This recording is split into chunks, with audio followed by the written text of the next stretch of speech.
তারিখের মধ্যে রাস্তার উপর চলা টোটোগুলোর রেজিস্ট্রেশন করার ডাক দিয়েছে কোচবিহার জেলা প্রশাসন। তার বিরুদ্ধে কোচবিহার পৌরসভার চেয়ারম্যান রবীন্দ্রনাথ ঘোষের সাথে বৈঠক করার পর পৌরসভা দপ্তরের সামনে বিক্ষোভ সমাবেশ হলো টোটো চালকেরা।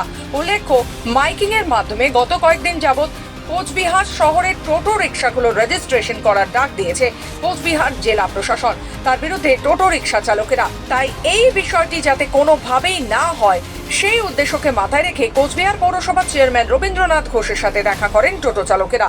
তাদের দাবি, তারা যেভাবে রাস্তায় টোটো চালাচ্ছে সেভাবেই যেন চালাতে পারে। চেয়ারম্যান রবীন্দ্রনাথ ঘোষের সাথে বৈঠক করার পর সাংবাদিকদের মুখোমুখি হয়ে টোটো রিক্সা চালকেরা জানান তারা কোচবিহার শহরের বাসিন্দা। যেহেতু কোচবিহার শহর কোচবিহার পৌরসভা দেখে, সেই উদ্দেশ্যে রবীন্দ্রনাথ ঘোষের সাথে দেখা করেছেন তারা জানান চেয়ারম্যান রবীন্দ্রনাথ ঘোষ তাদের দাবি শুনেছেন এবং আশ্বাসও দিয়েছেন বিষয়টি খতিয়ে দেখবেন তিনি। আমাদের এখানে কোনো দাবি ছিল না, এখানে জাস্ট একটা হচ্ছে কি আমাদের উপরে একটা হুইকবাজির ব্যাপার হয়েছে দাঁড়িয়েছে, সেটাই আমরা একমাত্র হচ্ছে আমরা চেয়ারম্যানের কাছে সেই ব্যাপারটা আমরা জানালাম। উনিও জানতেন, কারণ গতকালকের পেপারে পর্যন্ত উনি একটা দিয়েছিলেন যে এরকম কোনো নির্দেশিকা ওনার কাছে নেই যে টোটো রেজিস্ট্রেশন করা, যদি সেটা যদি আইন মাপে যদি হয়, রাজ্য সরকারের যদি নির্দেশিকা থাকে তাহলে অবশ্যই সব টোটো হবে। কোচবিহার থেকে নিজস্ব প্রতিনিধি রিপোর্ট, খবর বাংলা।